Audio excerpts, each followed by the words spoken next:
Today we talk pets, where to register, and when they can be on the beach. And we also meet some animals who are up for adoption. All of that on this episode of Barnstable Today. It's Friday, April 15th, 2016. I'm Sarah Mannel.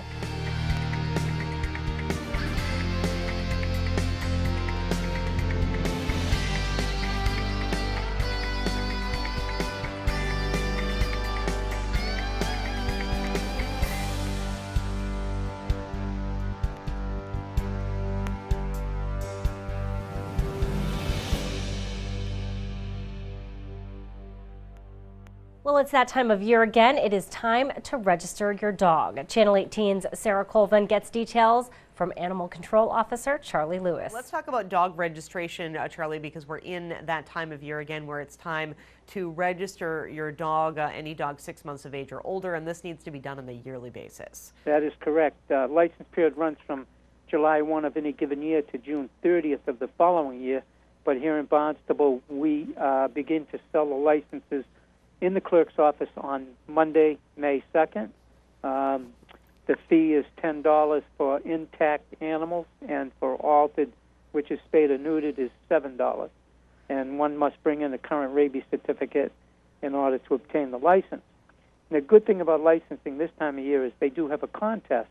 And if you send a picture no larger than 4 by 6 of your dog into the clerk's office with your application, you can be entered into a contest, and the dog that gets the most votes for the prettiest one usually is the one that wins.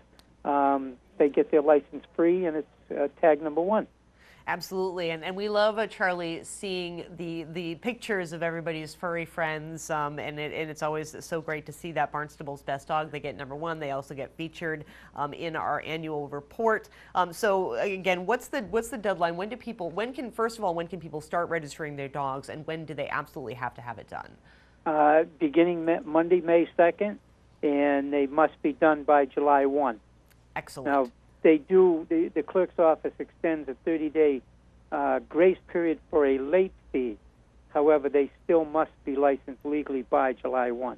Absolutely, and that is, again, takes place at the clerk's office, which is here at Town Hall. And we only have a few more weeks. We can take our dogs to the beach here in the town of Barnstable.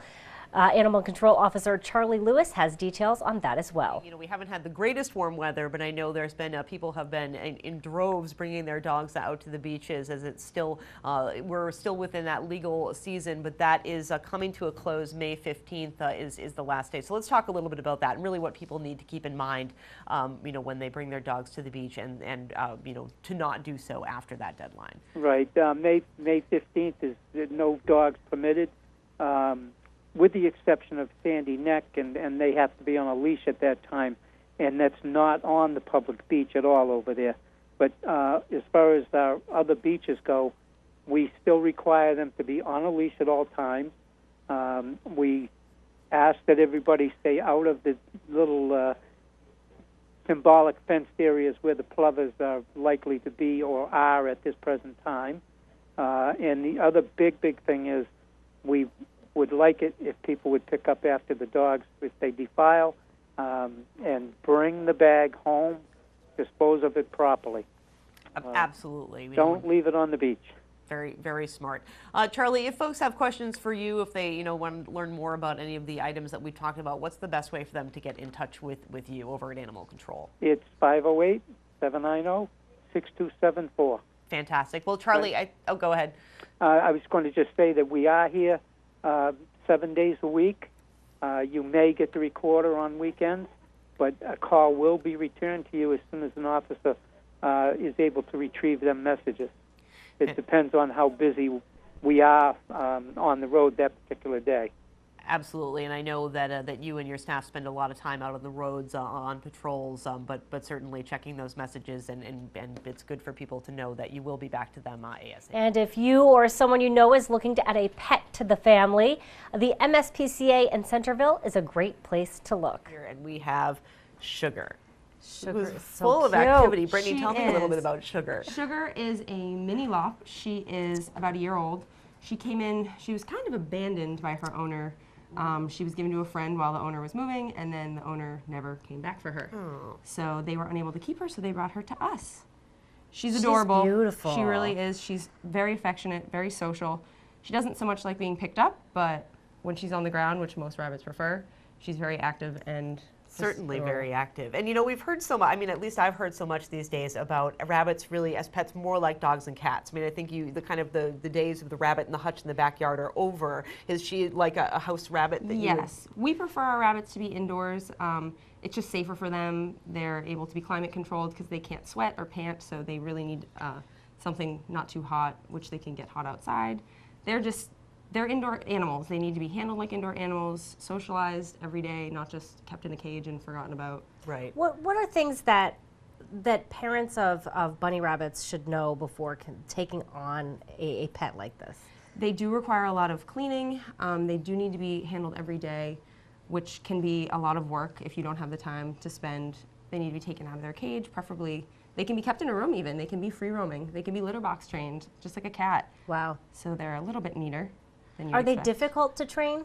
No. They Really? like to use the litter box. They prefer to hide it just like a cat.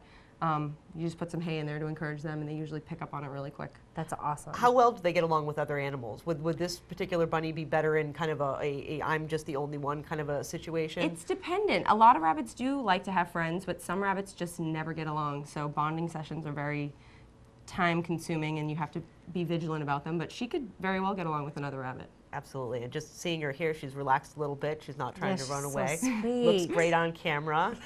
So if people want to see Sugar, if they'd like to learn more about adopting her, I guess people can come to the MSPCA in Centerville, exactly. Absolutely. So we have Elsa and How pretty. Itty, like itty bitty. Oh, she is itty. They are very soft. They're like 8 or 9 weeks old. Oh my goodness. They came from a mom who was just not spayed and was an outdoor cat, and the owner couldn't keep all of them. So we have all of them and their siblings at the shelter. There's 6 others up for adoption. They're typical kittens. They're socialized, but they do need to be interacted with a little bit more. They can be shy around loud noises or new situations, but Sure. I'm sure they'll get along with other cats, maybe even dogs, depending on the situation, as long as they're introduced properly. Absolutely. So these guys, again, they're, just mom that wasn't spayed. And again, there's the, the call for make sure that you do spay and neuter your pets. But I can't imagine it's difficult to adopt out kittens as adorable as this. It's not. It's actually hard to find kittens now because of all of our spaying and neutering. So we encourage people, if you're interested in a kitten, just call the shelter and we'll let you know if we have litters in foster homes and when they're getting spayed and neutered, so when they'll be available. Wonderful. And you mentioned again, this was these are the kittens of a mom cat who wasn't spayed or neutered, or spayed rather, and the owner couldn't keep them. So maybe we can talk a little bit about what people can do if they find themselves suddenly with kittens that they just can't care for. We always say just bring them to us as long as they're kept with their mom while they're nursing. After that, after they've been weaned, then you're able to bring them in. We do also offer a free spay for mom cats if you bring us a litter of kittens, just so that we can make sure you don't keep bringing them to us. Yeah.